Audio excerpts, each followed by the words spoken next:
রাজধানীতে যানজট একটি অভিশাপের নাম। এই অভিশাপ থেকে মুক্ত নয় রাজধানীর কোনো এলাকা। এর মধ্যে কিছু কিছু এলাকা আছে যেখানে অভিশাপের মাত্রা বিপদসীমা অতিক্রম করেছে। তার মধ্যে অন্যতম রাজধানীর মহাখালী টার্মিনাল। প্রতিদিনই মহাখালী থেকে 7 রাস্তা পর্যন্ত যেতে পোহাতে হয় যানজট। এই যানজটের একমাত্র কারণ রাস্তার দুই পাশে রাখা দূরপাল্লার গাড়িগুলো। এখানে রাস্তার পাশে সারিবদ্ধভাবে দাঁড় করিয়ে রাখা হয়েছে অসংখ্য দূরপাল্লার বাস। অপরদিকে সড়কে যানবাহনের চাপও বিস্তর। কিন্তু পাশে দূরপাল্লার পরিবহনের জন্য রয়েছে বিশাল টার্মিনাল। তবুও প্রধান সড়ককে অবৈধ পার্কিং হিসেবে ব্যবহার করছেন দূরপাল্লার পরিবহন শ্রমিকরা। এতে সৃষ্টি হচ্ছে যানজট। রাজধানীতে জনসংখ্যা বাড়ার সঙ্গে সঙ্গে বেড়েছে পরিবহনও। বাড়েনি মহাখালী টার্মিনালের আয়তন। 300 বাস রাখার ব্যবস্থা রেখে নির্মাণ করা হলেও টার্মিনালের নিয়ন্ত্রণে থাকছে 1000-এরও বেশি গাড়ি। আয়তন ছোট হওয়ায় টার্মিনালের ভেতরটা পুরোটাই থাকে বাসের দখলে।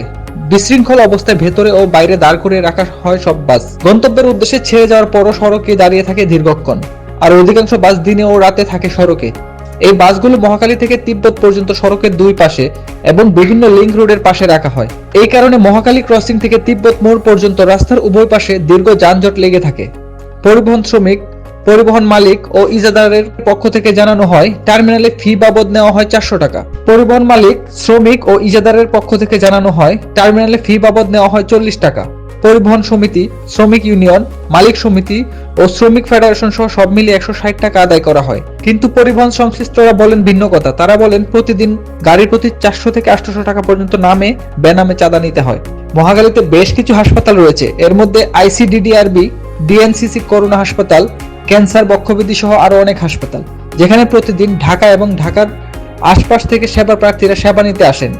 সেসব সেবা প্রার্থীরা রাস্তায় অবৈধ পার্কিং এর ফলে জ্যামের কারণে ভোগান্তির শিকার হয়ে থাকেন।